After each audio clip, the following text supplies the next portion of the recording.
Imagine the hush of waves against a rocky coast, the scent of pine and cedar carried down from mountains, the flicker of torchlight upon stone walls. This is Lebanon, before it was even called Lebanon. When the first people settled between sea and mountain, long ago, in the Neolithic age, small communities began to appear here, clinging to fertile valleys and gentle bays. Archaeologists have found traces of these first homes near Byblos, one of the oldest continuously inhabited cities on Earth. Picture them: huts made of stone and red, tools of flint, fire crackling against the evening chill. They fished, they hunted, and little by little, they began to grow crops in the earth, grains swaying softly under the coastal sun.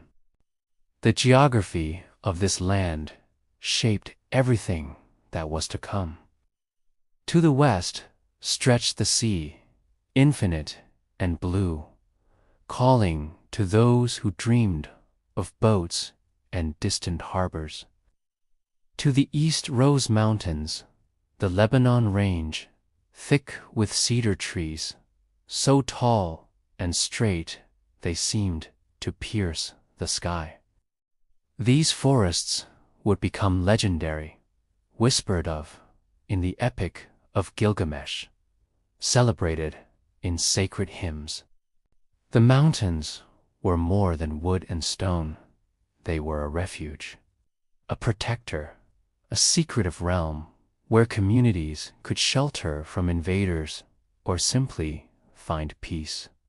And between sea and mountain, fertile valleys cradled olive groves, vineyards, and golden fields of wheat.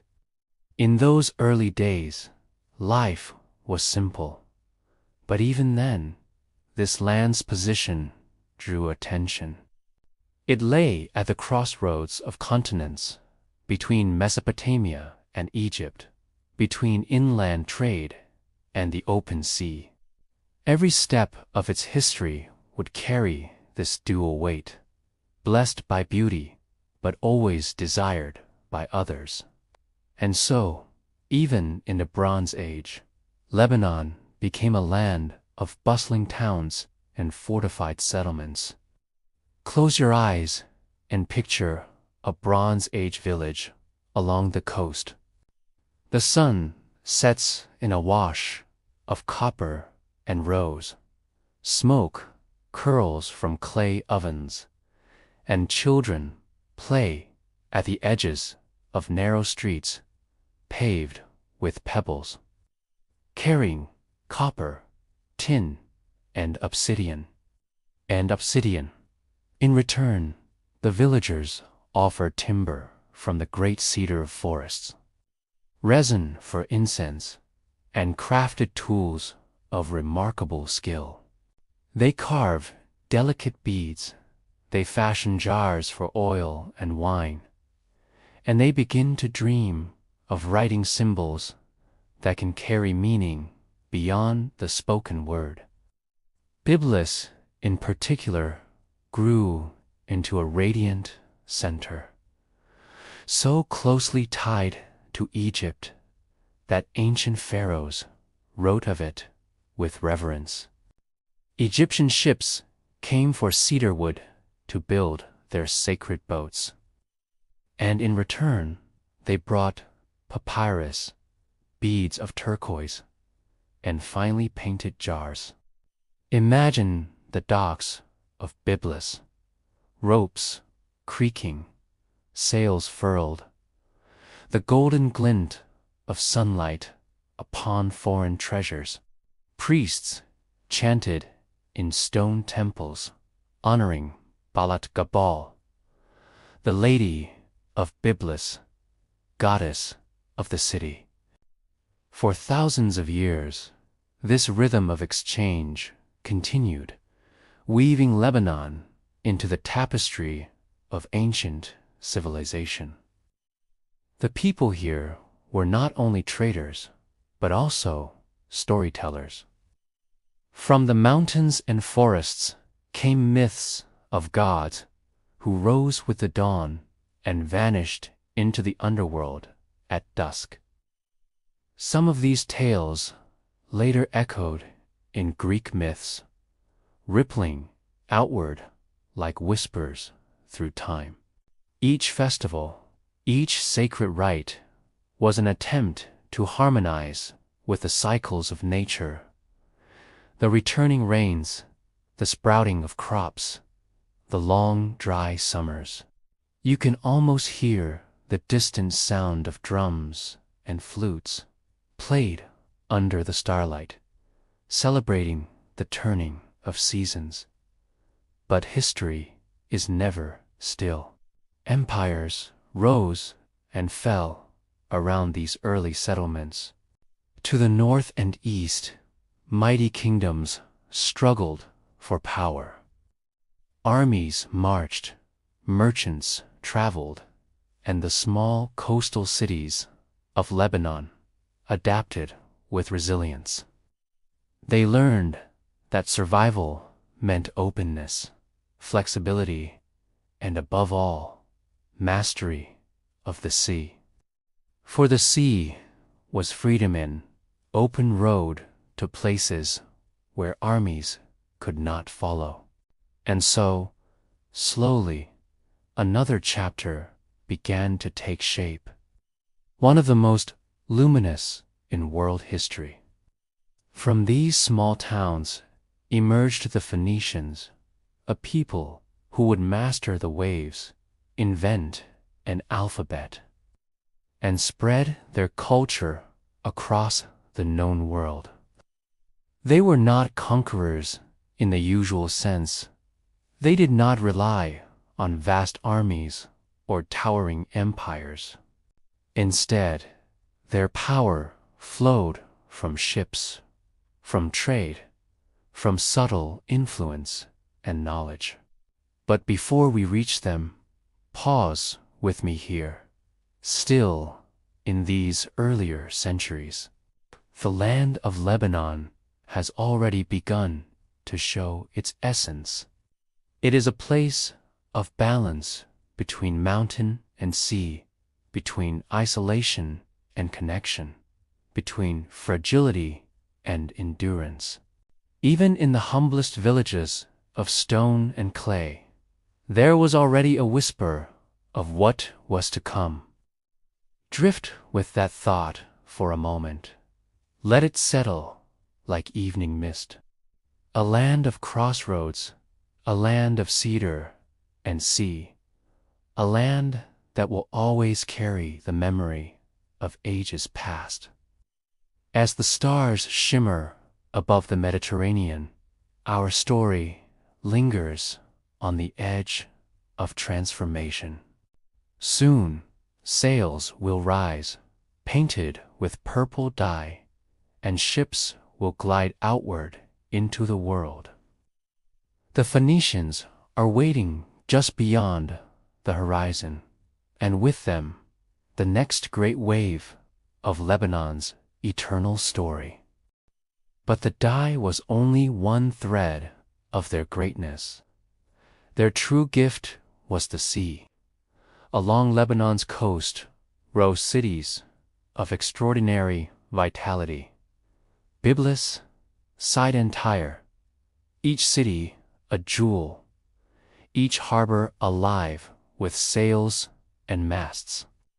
In Byblos, the past lingered in its ancient ties to Egypt, yet now it pulsed with wider ambitions.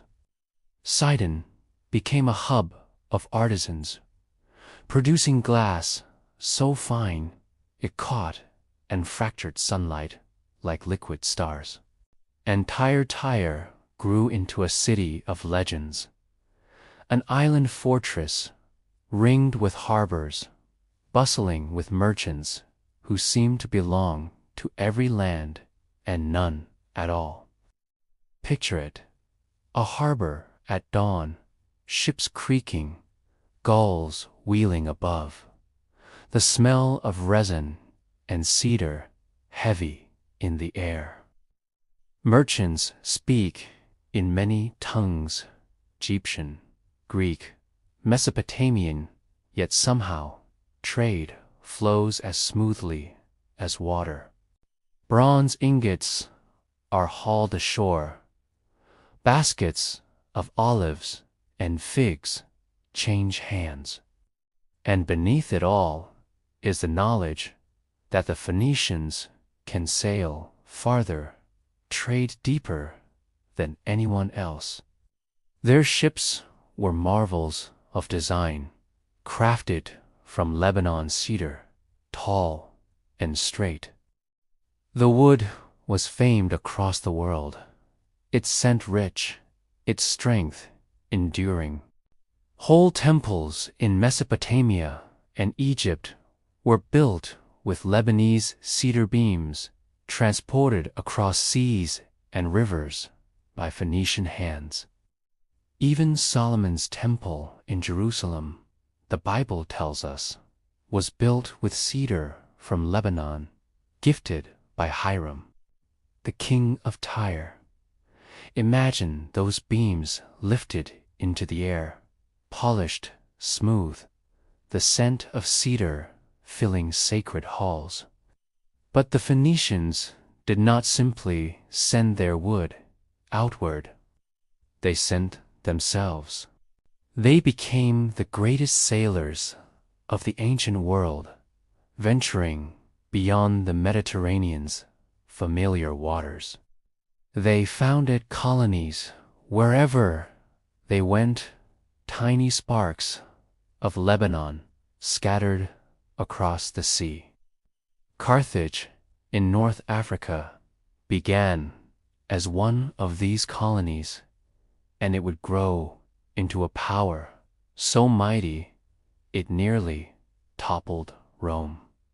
Across Spain, Malta, Sicily, and even hints of voyages farther west, the Phoenicians left their mark.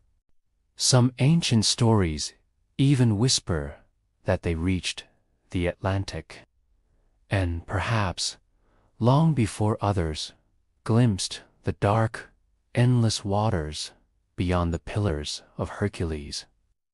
As they sailed, they carried more than goods.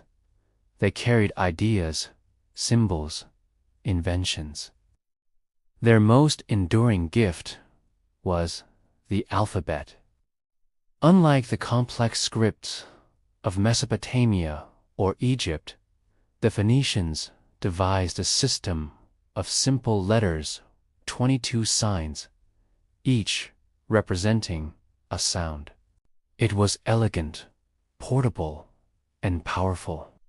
Traders could record deals quickly. Sailors could mark their cargo. Scribes could spread words with ease. From this alphabet grew the Greek script, then Latin, and eventually most of the alphabets of the Western world. So, in a quiet way, every word you read, every line of this story carries a shadow of Phoenician genius. Close your eyes and imagine a Phoenician scribe, seated by lamplight, dipping a reed pen into ink. On soft parchment, he traces those flowing letters, each stroke alive with possibility. The lamp flickers, the sea murmurs outside, and a whole new way of recording thought takes shape under his hand. That alphabet, so small, so simple, became one of humanity's greatest treasures. Yet life in Phoenician cities was not only trade and writing. Their religion was rich with gods and goddesses tied to the cycles of nature. Baal, the storm god, whose thunder rolled across the mountains, Astarte, goddess of love and war, honored with incense and song. Melkart, the patron of Tyre, whose festivals filled the streets with color and procession. Temples rose with carved pillars, their altars gleaming with bronze, their sanctuaries filled with offerings of oil, wine, and precious metals. Imagine the sound of chanting under the open sky, the scent of burning cedar wood, the hush as worshippers raised their eyes to the heavens. And still, beneath their piety, the Phoenicians were practical. They sought prosperity, not conquest. Their cities were rarely united under one king. Instead, each city-state stood independent, sometimes cooperating, sometimes competing. This looseness, this refusal to bind themselves into empire, gave them flexibility. When great powers rose around them, the Assyrians, the Babylonians, the Persians, the Phoenicians, bent like reeds in the wind, offering tribute, continuing their trade, surviving where others might be crushed. But their resilience came at a cost. Often, their cities were caught in the struggles of greater empires. Tyre, especially, suffered siege after siege. The Assyrians came, battering its walls.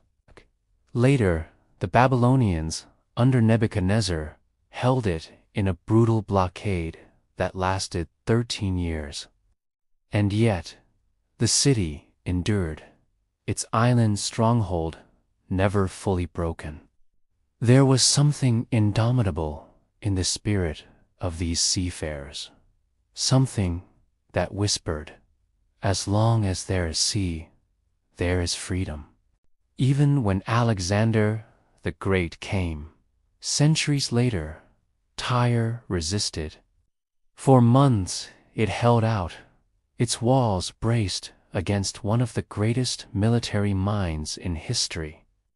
Alexander had to build an enormous causeway across the sea just to reach it, stone by stone, under arrow fire and boiling oil.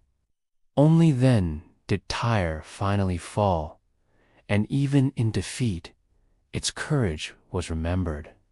But for now, in the height of their era, the Phoenicians shone.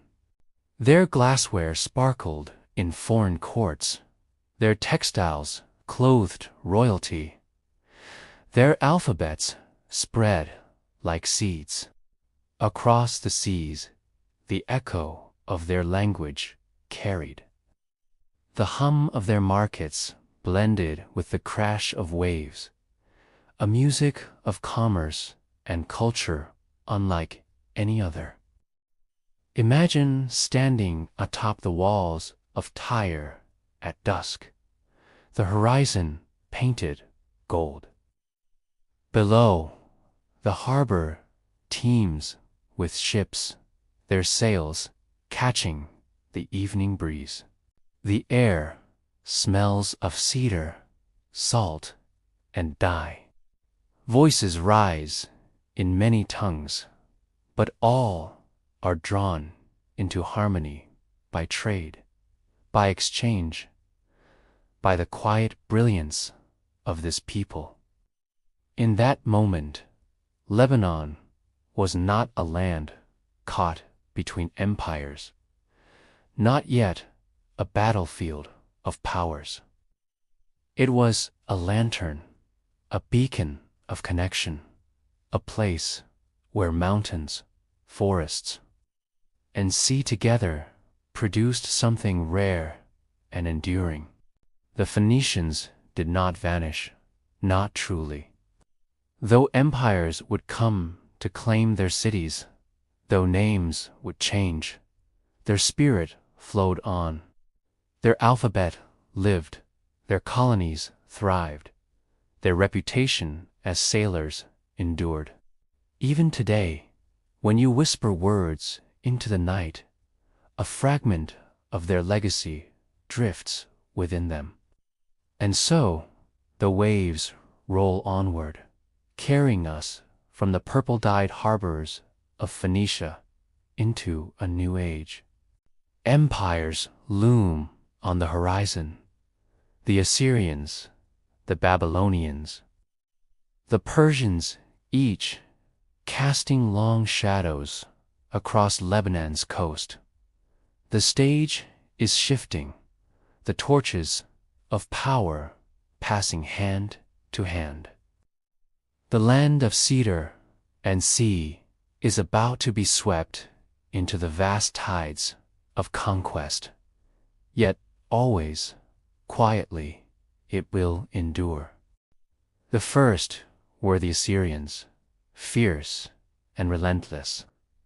From their capital in Mesopotamia, their armies marched westward in the 9th century BCE, armed with iron weapons and a thirst for tribute. They besieged cities, demanded taxes, and forced the Phoenician kings into uneasy alliances. Sidon and Tyre bent under their pressure, sending cedar, purple dye, and silver as tribute. Yet even under Assyrian dominance, trade continued to flow. The waves of Assyria pounded their shores, but still the harbors bustled with life. Then came the Babylonians. Under King Nebuchadnezzar II, their might spread across the Near East. Tyre, proud and stubborn, resisted. For 13 years, Babylon laid siege to the island city, blockading its waters, cutting off its supplies. Imagine the tension of those long years, the watchtowers lit each night, the people rationing grain, the endless crash of waves against the blockade. And yet Tyre endured. Though weakened, its spirit was not broken. Few cities in history ever held out so long against Babylon's relentless armies. After Babylon came the Persians, sweeping across the region under Cyrus the Great. Unlike their predecessors, the Persians often allowed a measure of autonomy, so long as tribute was paid and loyalty kept. Under Persian rule, the Phoenician cities even thrived anew. Their ships became part of the Persian fleet, carrying soldiers and supplies across the Mediterranean. Sidon, in particular, flourished as a center of shipbuilding. In the great clash between Persia and Greece, Phoenician ships fought on the side of the empire. Their sails cutting through the waters of history's most famous battles. Yet, history is a wheel, always turning. In the 4th century BCE, the wheel turned toward a young Macedonian king, Alexander the Great, when he marched east. Conquering Persia piece by piece, he too came to Lebanon's coast. Sidon welcomed him peacefully, opening its gates. But Tyre refused. Proud Tyre, ever the defiant island, chose resistance. For 7 months, Alexander battered at its walls.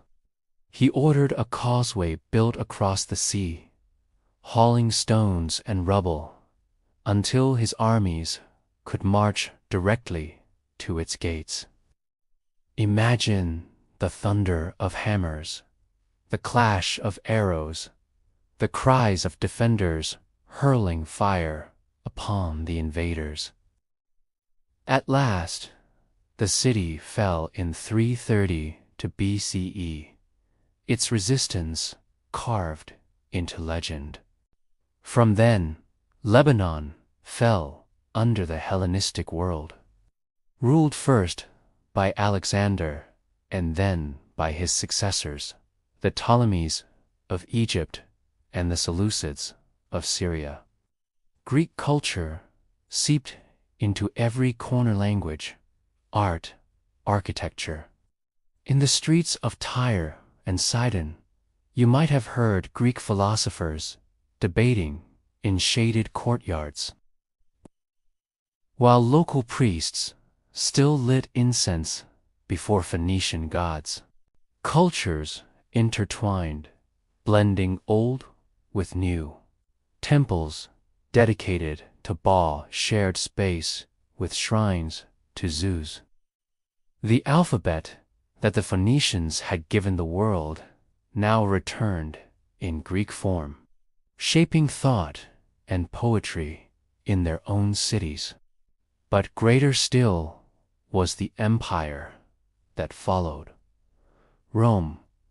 The Romans came in the 1st century BCE, absorbing Lebanon into their vast dominion. And under Rome, Lebanon shone once more, this time as a land of monumental architecture and sacred grandeur.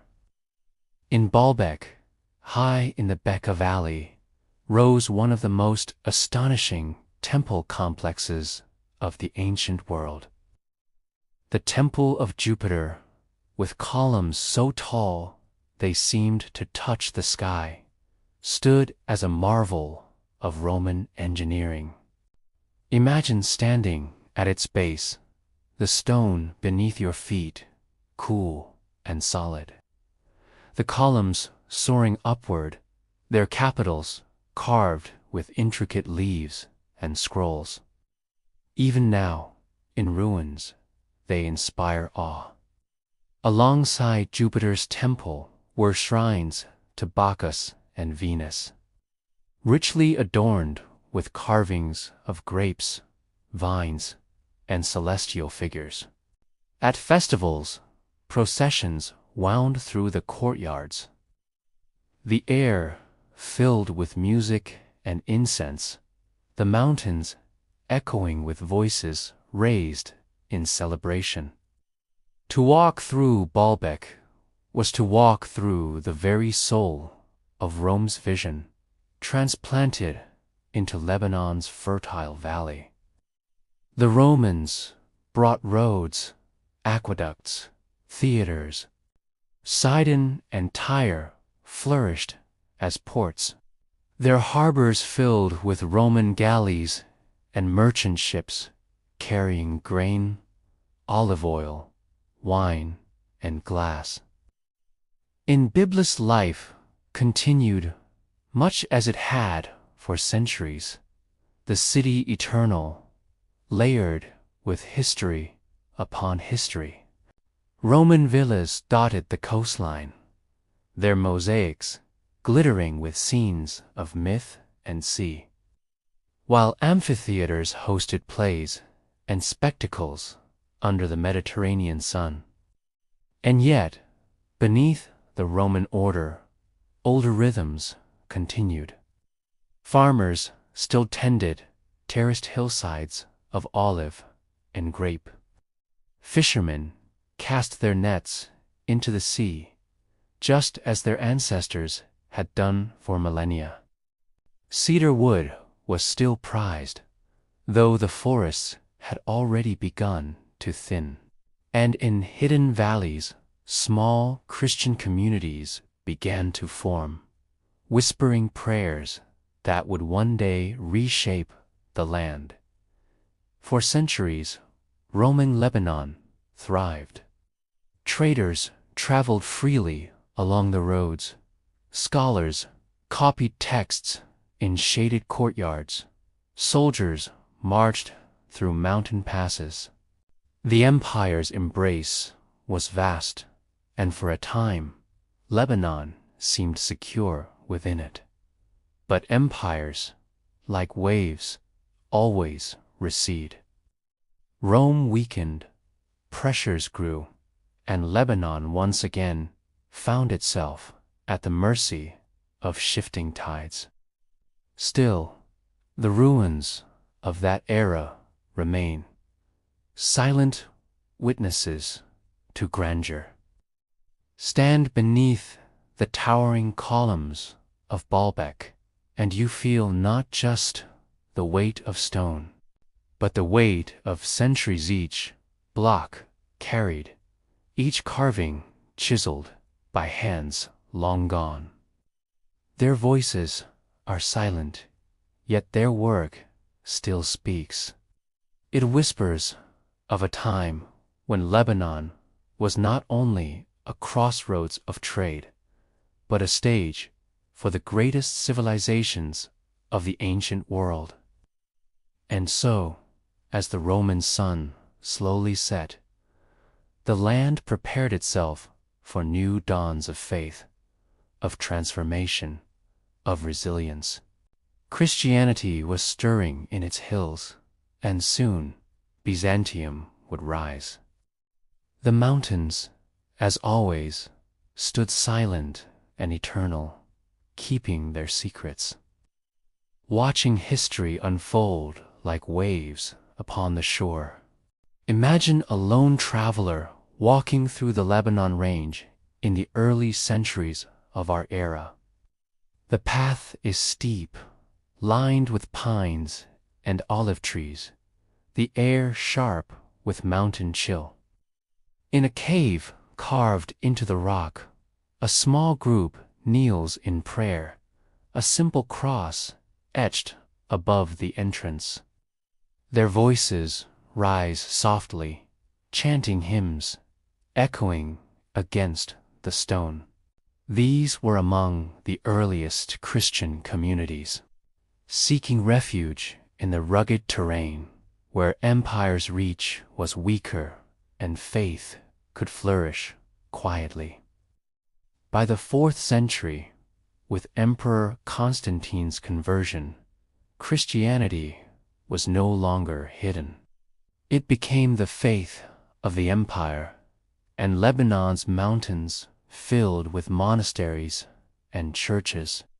From Qadisha Valley to the high ridges above the coast, monks built hermitages, some clinging to sheer cliffs, others tucked into forests. The Qadisha Valley itself became known as the Holy Valley, a sanctuary where chants rose like incense into the skies. Even today, the valley remains dotted with monastic ruins, its stones still holding the memory of centuries of devotion. These early Christian communities were not only isolated hermits, they became part of a wider Byzantine tapestry. Lebanon, now within the Eastern Roman Empire, or Byzantium, played a subtle yet important role. Its cities remained busy ports, its mountains a place of spiritual retreat, its people woven into the empire's fabric of trade and faith. Greek and Aramaic echoed in its streets, blending with the remnants of Phoenician tongues. The Byzantine era brought new layers of culture. Churches rose with mosaics glimmering in gold and deep blue, their apses decorated with saints and angels.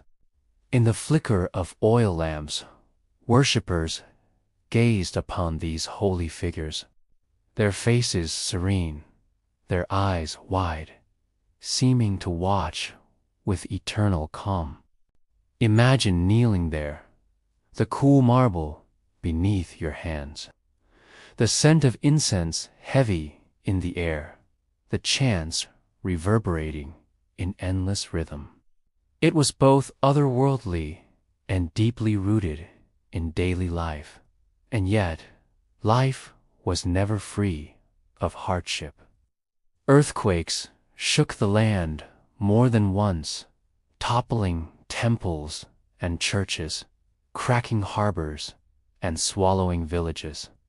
The mountains trembled, and yet the people rebuilt, stone upon stone, faith steady as ever. Waves of invaders and raiders swept through Persians, at times, rival powers from Syria or Anatolia. But the communities endured. One of Lebanon's unique strengths was its diversity. While Christianity spread widely, other traditions remained. Pagans still honored their gods for centuries, especially in remote areas. Jewish communities thrived in certain towns. Even within Christianity itself, many sects and doctrines flourished, debating theology, sometimes clashing, sometimes coexisting. The mountains provided space for difference, space for survival. Byblos, Tyre, and Sidon continue to shine as ports, linking Byzantium with the wider world. Silk came from the east, wine and oil from the valleys, timber from what remained of the cedar groves. The empire's ships stopped here, carrying merchants, pilgrims, and soldiers. In Tyre, scholars wrote treatises on law and philosophy. In Sidon, artisans worked glass into delicate forms, their craft still admired across the Mediterranean. Even in Byblos, ancient beyond measure, life continued, the city reinventing itself yet again. And always, above it all, stood the mountains. For centuries, the Lebanese mountains became a refuge not only for Christians, but for anyone seeking safety from the shifting tides of empire. Hermits dug caves into cliffs, monks built hidden chapels, and entire communities clung to steep ridges where armies could not easily follow. These mountains became symbols of endurance, silent guardians of faith and culture. In the 6th and 7th centuries, Byzantium struggled against both internal strife and external threats. Lebanon felt the tremors. The great theological debates of the Christian world about the nature of Christ, about doctrine and authority, echoed here, dividing communities, reshaping alliances. Some followed the emperor's decrees, others resisted, carving their own paths of faith. And yet, even in division, the land remained a cradle of devotion, its valleys echoing with hymns, its monasteries filled with illuminated manuscripts. Careful hands copying sacred texts by candlelight. Picture one of those monasteries at night. The halls are hushed, the only sound the scratching of a quill on parchment. A monk leans over a manuscript, his face lit by the soft glow of a lamp. The letters he traces are careful, ornate, alive with meaning. Outside, the wind stirs the cedars, the stars glitter above the mountains. Within those pages, faith and history are preserved, carried forward through centuries. But empires never rest. In the early 7th century, the world shifted again. From the Arabian Peninsula came a new force, a new faith, surging outward with extraordinary speed. Islam began to spread, and with it, a new chapter for Lebanon. The Byzantines, weakened, could not hold their lands forever. And so, the old world of Roman law and Byzantine churches gave way to a new order, a new rhythm, a new faith. Yet, before we step into that moment, let the image of Byzantine Lebanon linger. Imagine its mountains filled with bells and chants, its harbors alive with trade, its valleys rich with vineyards and olive groves. Imagine pilgrims walking through its sacred valleys, seeking silence, seeking God, their footsteps echoing softly against stone. This was Lebanon in the Byzantine Asia, place of faith and survival, of blending cultures, of quiet resilience. The torches of Byzantium would fade, but the mountains would remain. The cedar groves would still whisper in the wind, the sea would still murmur against the coast, and the people of Lebanon, as always, would adapt, endure, and carry their story into the next age. Imagine the mountains in those years. From the coast, Arab forces pressed north, their banners fluttering, their words echoing the new faith. Cities like Tyre and Sidon, accustomed to centuries of shifting rulers, adapted once more. Their harbors opened to new governors, their markets filled with new coins inscribed with Arabic calligraphy. Fluid and flowing like waves across parchment. The people adjusted as they always had, trading, surviving, carrying their crafts into a new age. The Umayyads, ruling from Damascus, were the first to shape Lebanon under Islam. From the coastal cities to the high mountains, their authority spread, but it was never absolute. The mountains remained elusive, their communities tucked away in valleys and ridges, where imperial reach was weaker. In those hidden places, Christian monasteries endured, their bells still ringing, their manuscripts still glowing under candlelight. Adversity remained Lebanon's constant companion. Muslims and Christians, Druze and other sects, side by side, weaving a complex tapestry of faith and survival. Life along the coast, however, was transformed. The Arabic language grew steadily, blending with older tongues until it became the living voice of Lebanon. Markets rang with its cadence, poems and songs carried its music. Mosques rose beside old churches, their minarets slender and elegant, calling the faithful to prayer. Imagine standing in Sidon at dawn, the air still cool, the call to prayer rising over tiled rooftops, mingling with the crash of waves against the shore. And under them, Lebanon felt the currents of the Islamic Golden Age. Trade routes blossomed, carrying silk from China, spices from India, gold from Africa.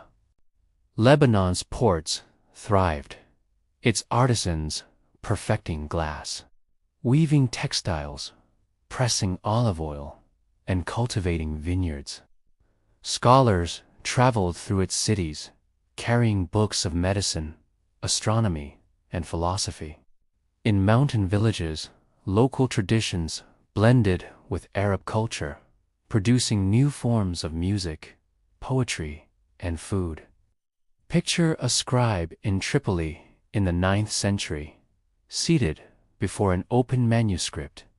He copies lines of Greek philosophy, translated into Arabic, the words of Aristotle flowing under his pen. Around him, in the city, mathematicians discuss the stars, physicians study herbs, merchants haggle over silks and spices. Tripoli became known as a center of learning, its libraries filled with thousands of manuscripts, its scholars contributing to the great web of knowledge that defined the era. But Lebanon was never a land of perfect peace. Empires clashed upon its soil, as always. In the 9th and 10th centuries, rival caliphates, Fatimids and Abbasids, vied for control. The coastal cities shifted allegiance, sometimes willingly, sometimes by force. Yet, through it all, daily life continued. Farmers tended the terraces carved into mountainsides, growing olives, figs, and grapes. Fishermen cast their nets into the sea. Children played in narrow alleys. Women wove cloth by lamplight. The great tides of empire swept above, but the rhythm of ordinary life endured. And in the mountains, something unique was stirring. The Druze faith emerged in the 11th century, a secretive and deeply philosophical religion branching from Islam, but embracing a blend of ideas drawn from many traditions. Its followers, seeking refuge, found safety in the Lebanese mountains, where they could live in relative isolation. There, they endured, their beliefs passed down in whispers, their identity preserved against centuries of outside pressure. Lebanon's mountains became, more than ever, a sanctuary for diversity. Christians of many sects, Muslims of both Sunni and Shia branches, Druze and others lived side by side, sometimes in harmony, sometimes in tension, but always bound by the shared challenge of surviving in this rugged land. The mountains offered shelter, but also demanded resilience. Life there was never easy, yet it forged a character of endurance. The Islamic Golden Age brought not only scholarship, but also beauty. Poetry flourished, describing the cedar trees, the flowing rivers, the shimmering sea. Craftsmen perfected the art of inlay, carving wood with delicate designs, embedding it with ivory and silver. Glassmakers blew vessels so fine they seemed almost liquid, their surfaces catching the flicker of lamplight. Mosques were adorned with calligraphy, verses of the Quran flowing across their walls like a river of words. Even simple houses were built with care, their courtyards filled with vines and fountains, the trickle of water soothing in the summer heat. Yet Lebanon's place as a crossroads meant it could never rest long. From across the Mediterranean, new forces stirred the Crusaders. Their sails would soon appear on the horizon, and Lebanon's coast would once again be drawn into the turbulence of conquest.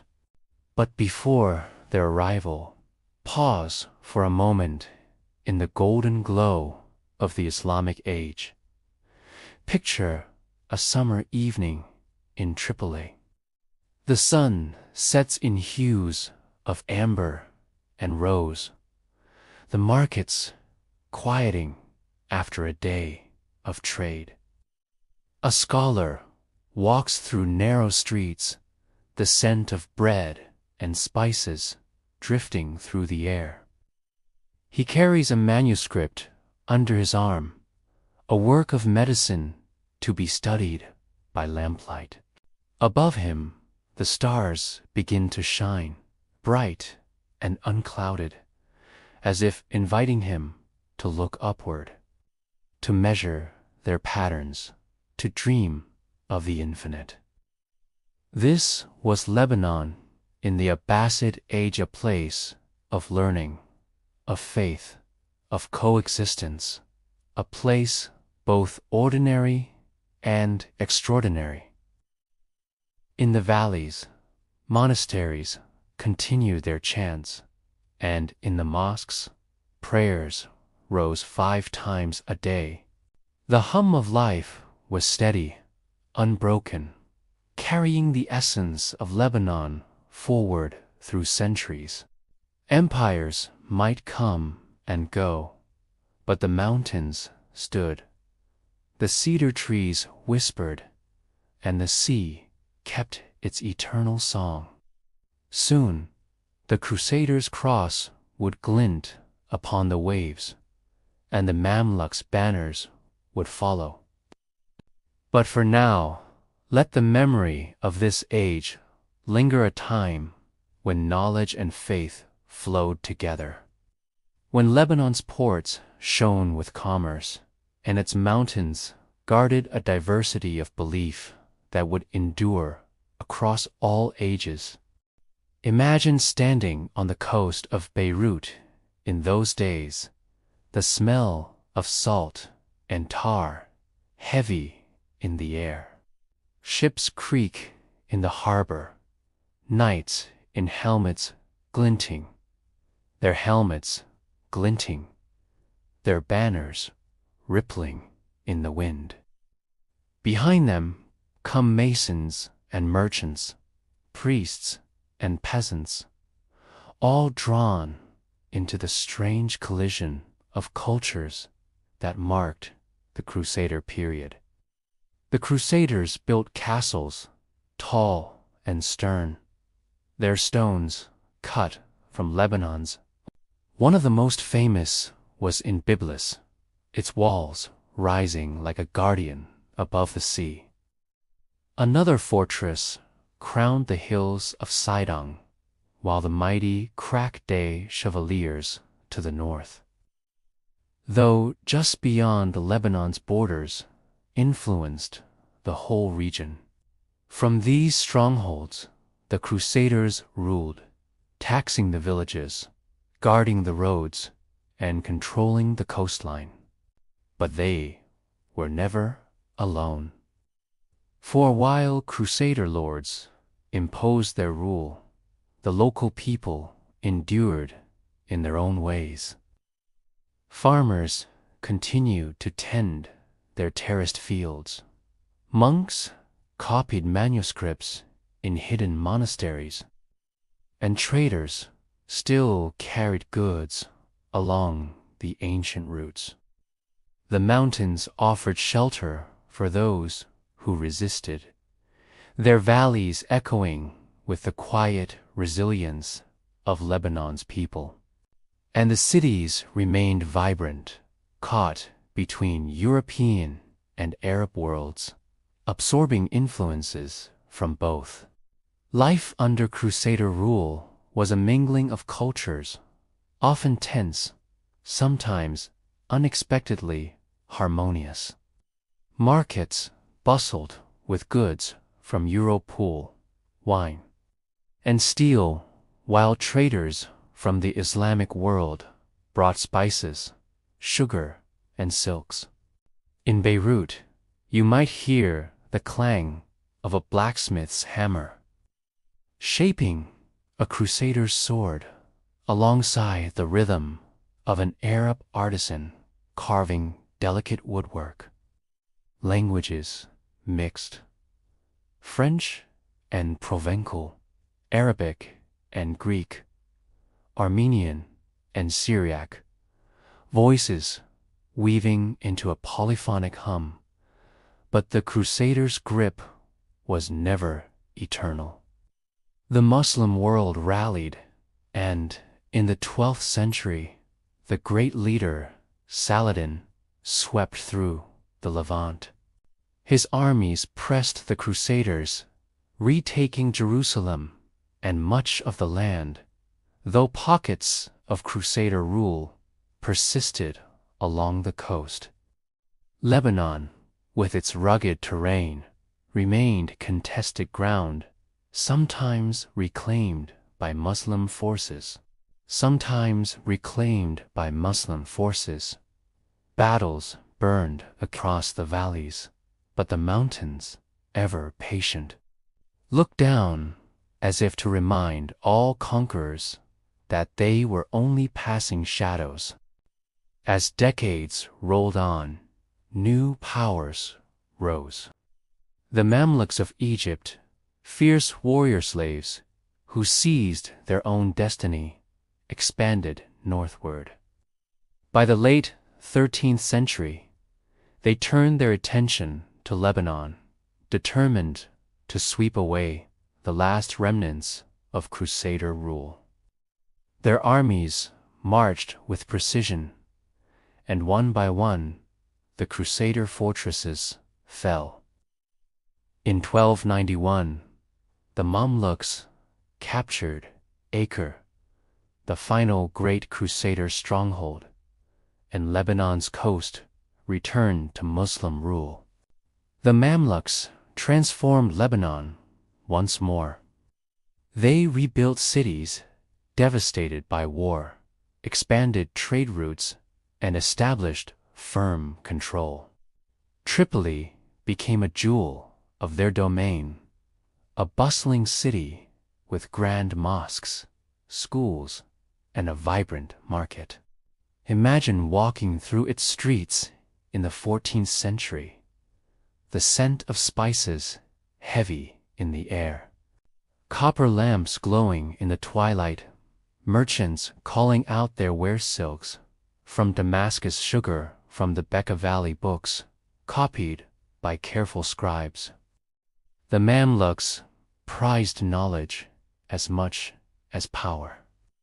They founded madrasa schools for the study of law, theology, and the sciences. Tripoli, in particular, became a center of scholarship, its libraries filled with manuscripts. Students sat cross-legged in courtyards, listening to teachers speak beneath the shade of orange trees, the sound of trickling fountains mixing with the murmur of lessons. But their rule was also marked by strictness. The mountains, still home to diverse sects, Maronite, Christians, Druze, and others, often resisted full control. The Mamluks sometimes responded with force, sending armies into valleys to impose authority. Yet the terrain always favored those who knew it best, and Lebanon's mountain communities retained their autonomy. Living according to their own traditions, their independence preserved by the very rocks and forests that shielded them. In the countryside, life was shaped by rhythm more than conquest. Farmers grew sugarcane in the Bekaa Valley, their fields stretching green under the sun. Olive groves and vineyards lined the hills, their harvests pressed into oil and wine. Shepherds led flocks along mountain paths, their bells echoing through the air. These were the quiet threads of life, weaving continuity even as empires shifted above. The Mamluks also invested in infrastructure. Roads were repaired, caravanserais built, linking Lebanon's towns to the broader trade networks of Syria and Egypt. Pilgrims passed through on their way to Mecca. Merchants stopped to rest in stone inns, and the hum of commerce tied Lebanon ever more closely into the fabric of the Islamic world. The coast, too, flourished under Mamluk rule. Sidon and Tyre, though diminished from their ancient glory, thrived as fishing towns and trading posts.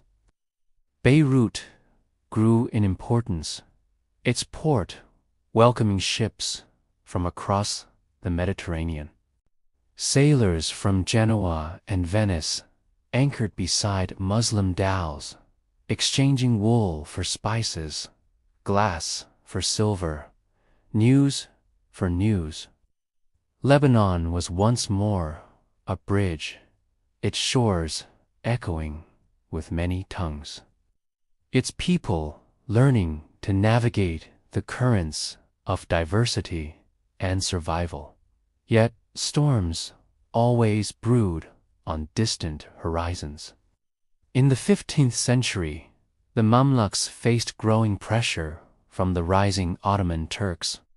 To the north and east, the Ottoman Empire was expanding with unstoppable momentum, swallowing lands once thought untouchable. The Mamluks held Lebanon for a time, but, like all rulers before them, their grasp would not last forever. Still, before the Ottomans arrived, Lebanon, under the Mamluks, carried a richness worth remembering. Think of Tripoli's great mosque, its courtyard open to the sky, worshippers moving gently beneath its arches.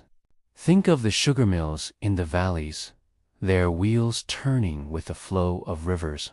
Think of the mountain villages, smoke curling from chimneys, families gathered by hearths as snow dusted the cedar branches.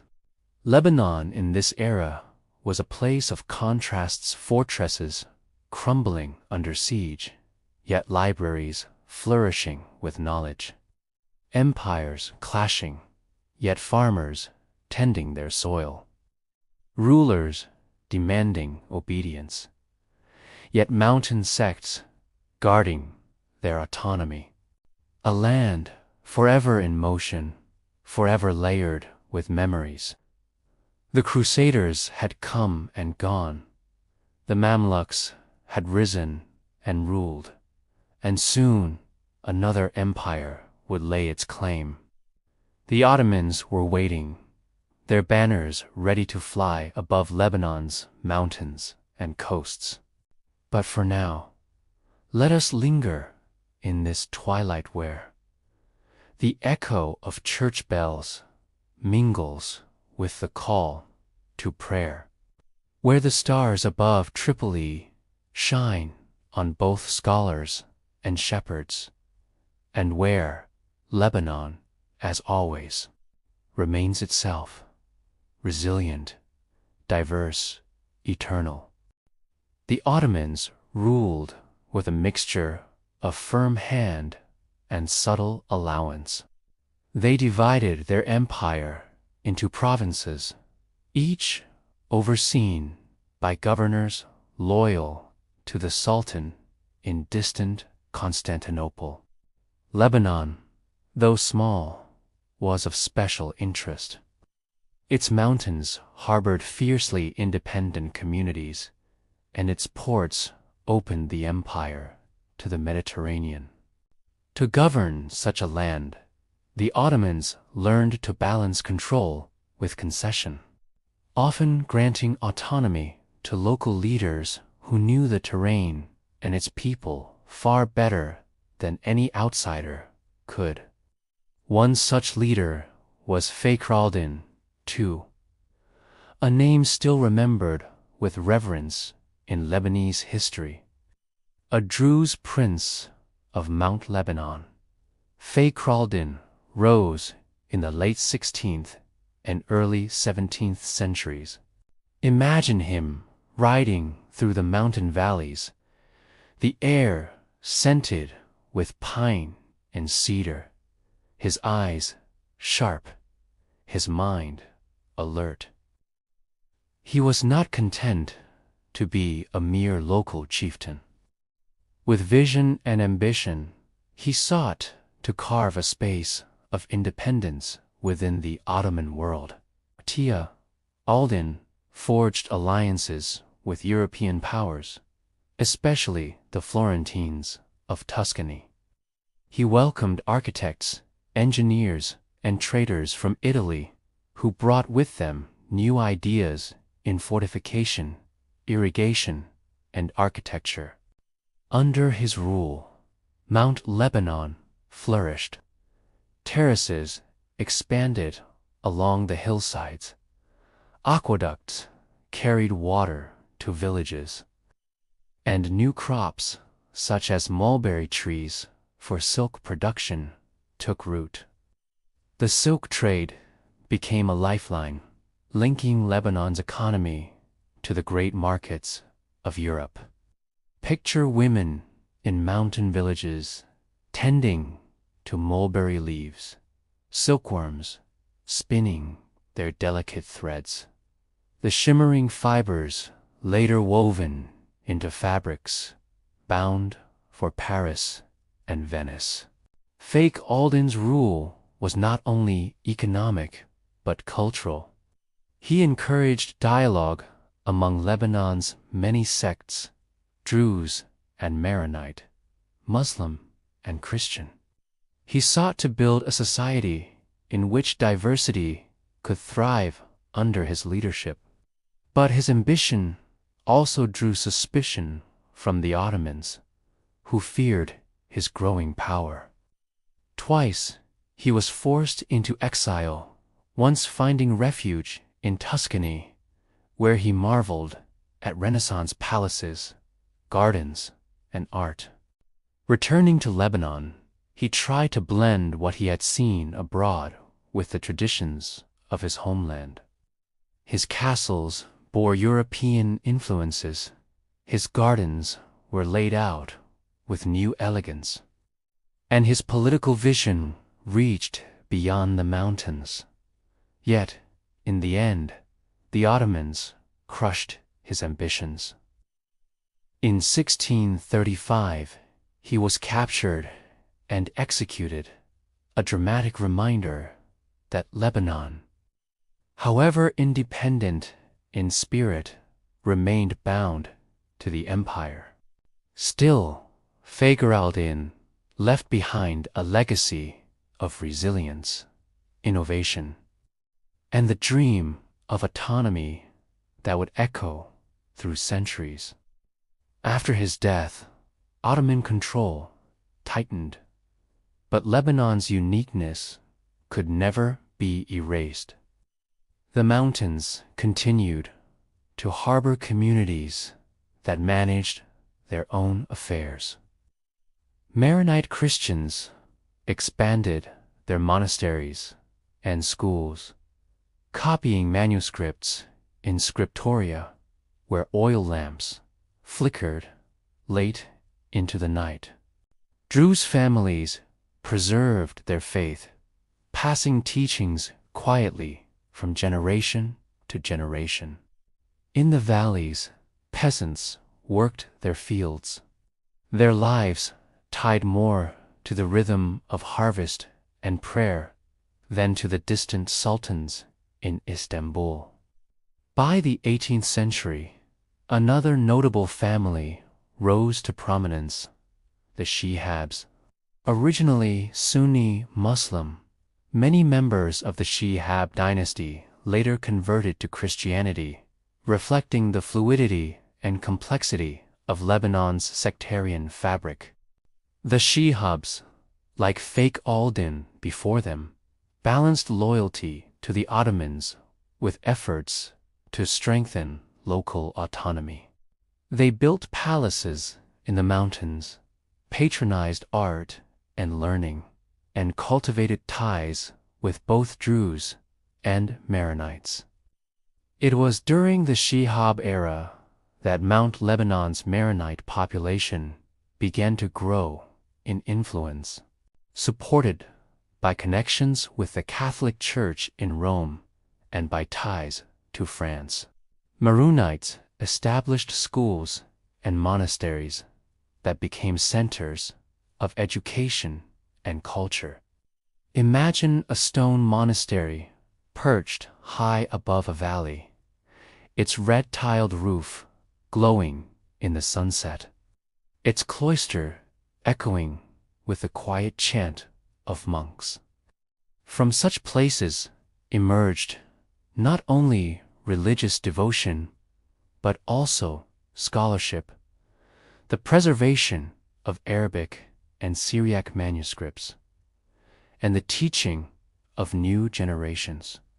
Meanwhile, Lebanon's silk trade deepened. The mulberry groves spread, and silk threads traveled from mountain villages to Beirut's port. Then across the sea to Marseille and Lyon, French merchants grew ever more involved, weaving Lebanon into global networks of commerce. In village houses, spinning wheels turned steadily, while caravans carried bales of raw silk down winding roads to the coast. For many families, silk became both livelihood and identity, binding the land's economy to distant lands they would never see. But beneath this prosperity simmered tension. The balance between Druze and Maronite communities, once carefully maintained, began to strain. Population shifts, economic competition, and the pressure of foreign influence deepened divides. The Ottomans, practicing their classic strategy of divide and rule, often exploited these tensions, favoring one community at times and another at others. The 19th century, in particular, saw violent eruptions. In 1860, a tragic conflict broke out between Druze and Maronites, leading to massacres and the destruction of villages. The violence shocked the world, and European powers, especially France, intervened, sending troops to restore order. Out of this crisis, the Ottomans established the Muta-Seraphate of Mount Lebanon in 1861, a special administrative district governed by a Christian governor approved by European powers. It was a rare experiment in international oversight, reflecting both Lebanon's fragility and its centrality in global politics. Life under the Muta-Seraphate brought relative stability, though always fragile.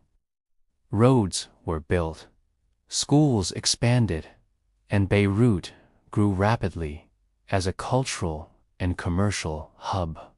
By the late 19th century, Beirut was called the Paris of the East, a city of newspapers, printing presses, and universities. The American University of Beirut, founded in 1866, became a beacon of learning, drawing students from across the Middle East. Imagine its campus in those early years. Stone buildings shaded by trees. Students gathering in courtyards to discuss literature, science, and philosophy. The sea glittering just beyond. The Ottoman centuries had transformed Lebanon deeply. They had bound it into global trade, nurtured its diverse communities, and seen the rise of local dynasties who dreamed of autonomy. Yet, they had also sown the seeds of division, with sectarian tensions sharpened by external influences. As the 19th century drew to a close, Lebanon stood at a crossroads, its mountains still whispering of independence, its cities alive with modern ideas, its people restless under Ottoman rule. Soon, the empire itself would falter, and a new age would dawn. The First World War loomed on the horizon, and with it, the collapse of the Ottoman order. But before that storm, let us linger in this twilight of the Ottomans. The hum of looms weaving silk in mountain villages. The call to prayer drifting over Beirut at dusk. The cedar trees standing silent as they had for millennia. Lebanon, as always, endured its spirit unbroken, its diversity intact, its story still unfolding. When the First World War broke out in 1914, Lebanon found itself trapped within a conflict that was not its own. The Ottomans, allied with Germany, tightened their control over the region. For Lebanon, the years of war were years of hunger, hardship, and sorrow. The fertile valleys could not provide enough, for the Ottomans requisitioned much of the harvest to feed their armies. Worse still, a blockade by Allied navies cut Lebanon off from external supplies. Famine spread through villages and cities, a silent enemy more cruel than any sword. Imagine a village in the Bekaa Valley in 1916. The fields lie parched, the granaries empty. Families huddle in stone houses, their hearths cold, their stomachs hollow. Children's eyes grow dim. Mothers whisper prayers as they divide crumbs of bread. In Beirut, once lively markets echo with silence. Reports tell of 1/3 of the population perishing in those years, a wound so deep it scarred the nation's memory forever. Alongside famine came repression. The Ottoman governor, Jamal Pasha, ruled with an iron hand, executing Lebanese and Syrian intellectuals accused of plotting against the empire. On May 6, 1916, in Beirut's central square, martyrs were hanged. Their deaths remembered each year after as Martyrs' Day. The square, once filled with voices of trade and laughter, became a place of grief where the hope for freedom mingled with sorrow. And yet, even amid this darkness, seeds of independence stirred. Lebanese and Syrian nationalists whispered of a future beyond Ottoman rule, a future where the Levant might chart its own course. When the war ended in 1918 and the Ottoman Empire collapsed, those dreams rushed to the surface like long-buried springs. Into the vacuum stepped France, backed by the Allies. In 1920, General Henry Gouraud proclaimed the creation of Greater Lebanon under French mandate. The announcement was made at the steps of the Day Pins in Beirut, the French tricolor fluttering in the breeze.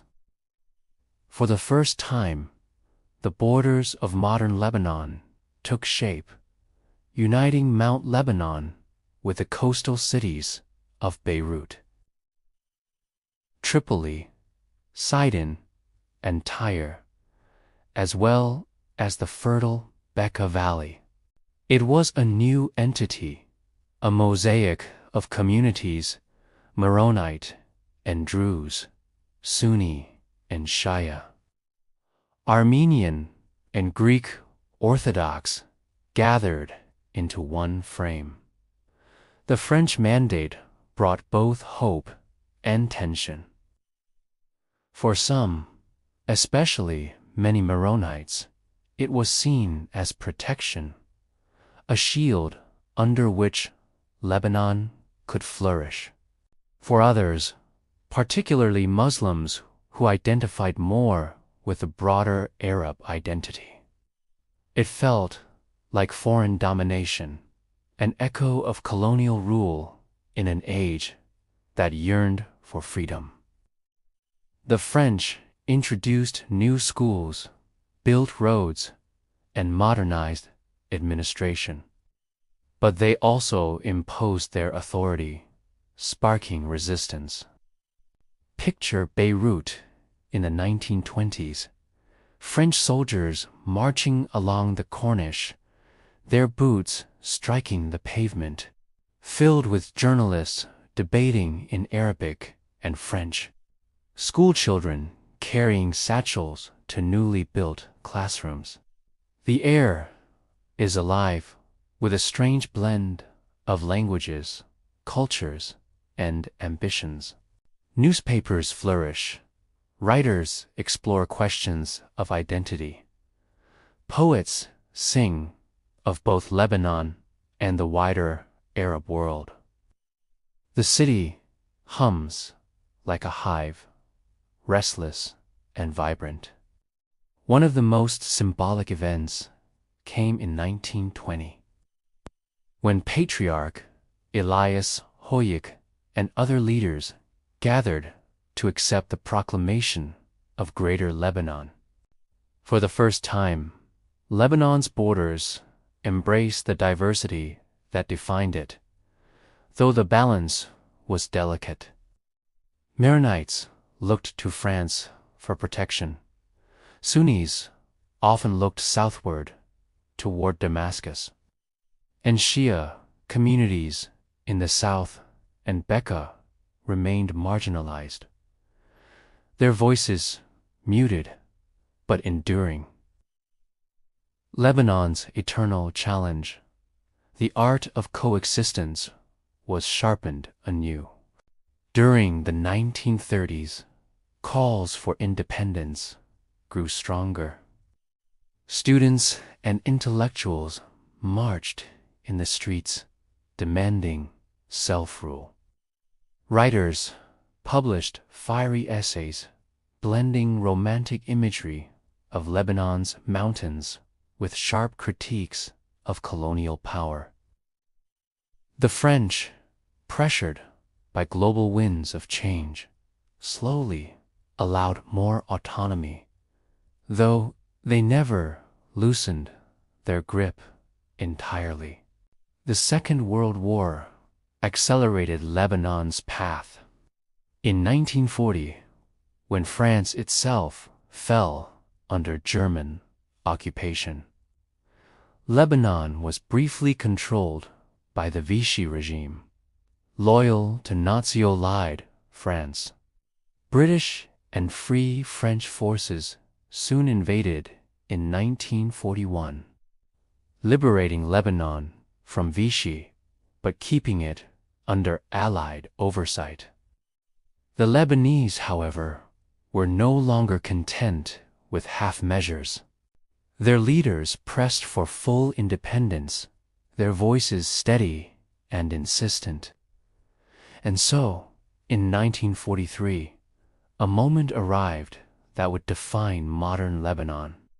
That year, Lebanese leaders drafted the National Pact, an unwritten agreement establishing Lebanon's unique political system. Power would be shared among its communities. The president would be a Maronite Christian, the prime minister a Sunni Muslim, the Speaker of Parliament a Shia Muslim. It was a fragile balance, an attempt to weave Lebanon's diversity into a system of governance. The French resisted, arresting Lebanon's leaders and imprisoning them in the fortress of Rashaya. But the Lebanese people rose in protest, filling the streets, their voices echoing across mountains and valleys. Under pressure, the French relented. On November 22, 1943, Lebanon declared full independence. Flags were raised, bells rang, and the cedar tree became the emblem of a free nation. Imagine that day, Beirut streets crowded with people, children waving cedar blazoned banners, elders shedding tears as they remembered famine and executions, exiles and dreams. The air is thick with both joy and uncertainty. For Lebanon was free, but its future still unwritten. The French departed in 1946, and Lebanon stood on its own for the first time in centuries. A small nation, diverse and delicate, but proud. With mountains as its spine and the Mediterranean as its window to the world. Its independence was fragile, but it was real. The long Ottoman centuries were over, the famine years behind, the mandate dissolved. Lebanon was at last sovereign, ready to step into the modern world. The cedar flag now fluttered freely, and the young nation of Lebanon stepped into its independence with both pride and fragility. The 1940s and 1950s became known as Lebanon's Golden Age, a time when Beirut earned its title as the Paris of the Middle East. The city sparkled with new buildings, vibrant in the hum of culture. Writers, poets, and artists flocked to its streets. Intellectuals debated in coffeehouses along Hamra Street, while the sound of music drifted from nightclubs where Arabic rhythms blended with French chanson and American jazz. Imagine Beirut on a summer evening in the 1950s. The Mediterranean breeze rustles palm fronds along the Corniche. Neon lights glow in shop windows, reflecting on polished cars parked outside elegant hotels. Women in Parisian dresses walk arm in arm. Men in suits linger with cigarettes, and the air smells of roasted coffee and perfume. In the distance, church bells and mosque calls weave together into Lebanon's eternal harmony. Lebanon's economy thrived in those years. Banking and finance blossomed, drawing money from across the region. Tourists from Europe and the Arab world filled the hotels of Beirut, skiing in the mountains in the morning and swimming in the sea by afternoon. The country's unique geography became part of its allure. Cedar forests, snowy peaks, fertile valleys, and a glittering coastline, all within a day's travel.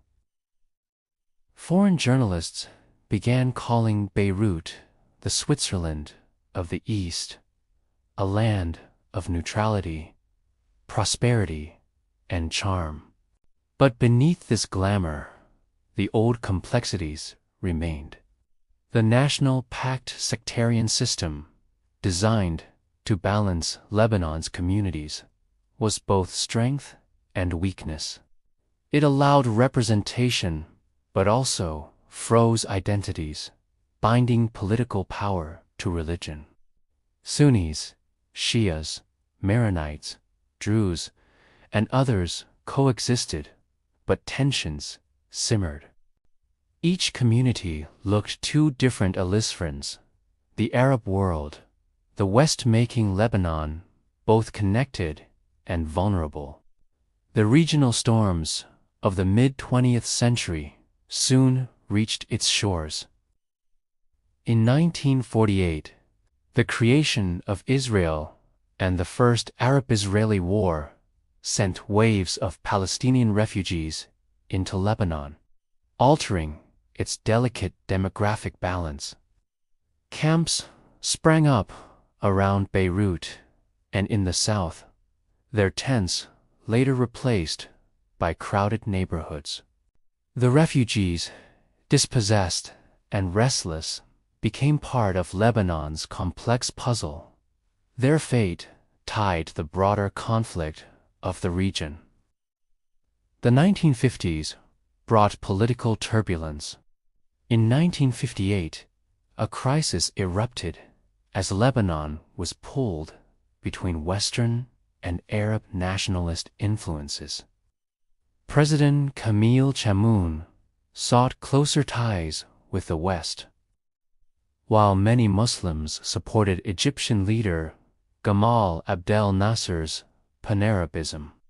Protests and violence shook the country, until U.S. Marines landed on the shores of Beirut, their presence stabilizing the situation.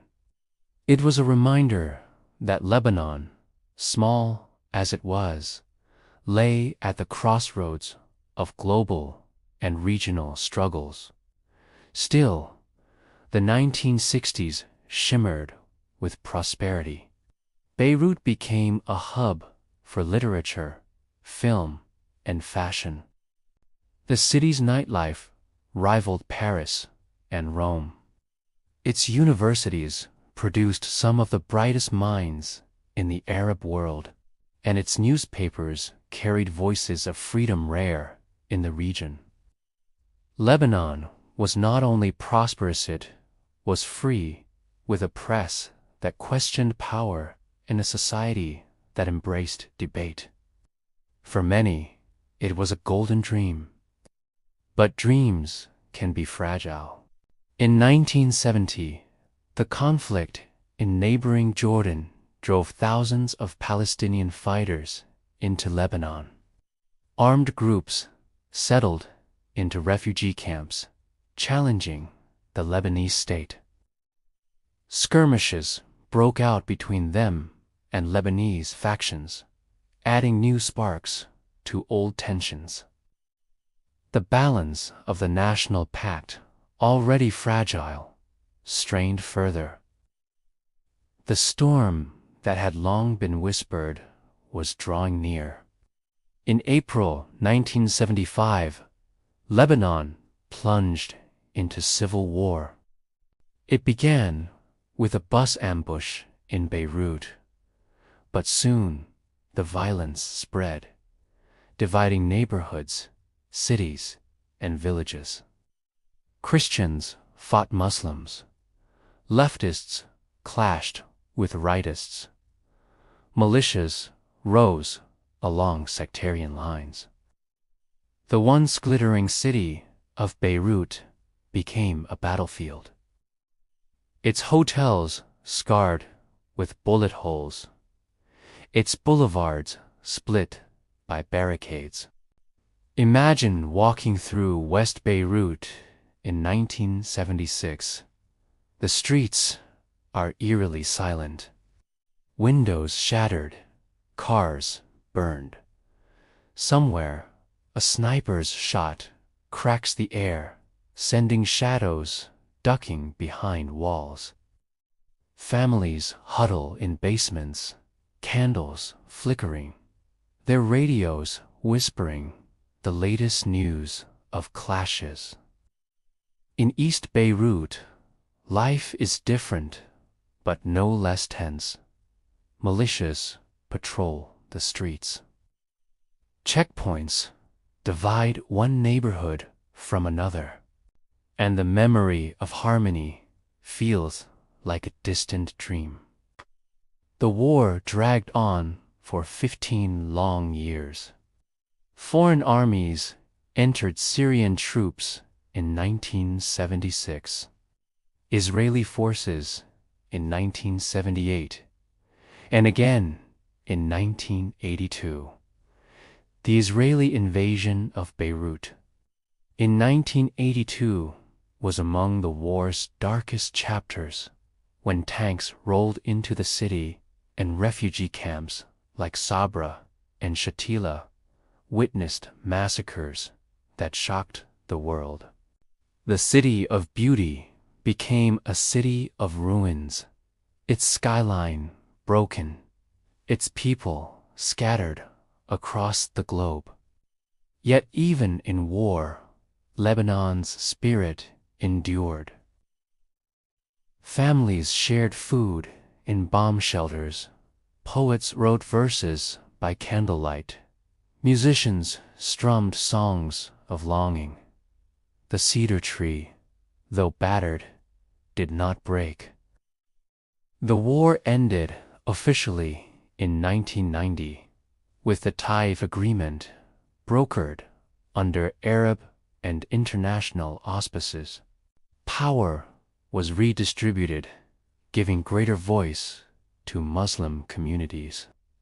But the sectarian system remained, now more entrenched than ever. The post-war years brought rebuilding. Under Prime Minister Rafik Hariri, Beirut's downtown rose anew. Its streets lined with reconstructed Ottoman-style buildings, reopening, shops glittering once more. Tourists returned, and for a while, hope flickered. But scars ran deep. Militias had laid down arms, yet political divisions endured, and Syria maintained heavy influence over Lebanon. Its troops stationed throughout the country until 2005. That year, Hariri was assassinated in a massive explosion that shook Beirut to its core. The blast shattered buildings and lives, igniting protests that came to be known as the Cedar Revolution. Crowds flooded Martyrs Square, demanding Syria's withdrawal. Within weeks, Syrian troops departed, ending 3 decades of direct presence. Lebanon entered the 21st century with both promise and fragility. Its people were resilient, its culture vibrant, its cedar flag still proud. Yet its politics remained divided, its economy vulnerable, and its geography caught between greater powers. The golden age had long passed. The war years had scarred deeply. But Lebanon, eternal as its mountains, continued to endure.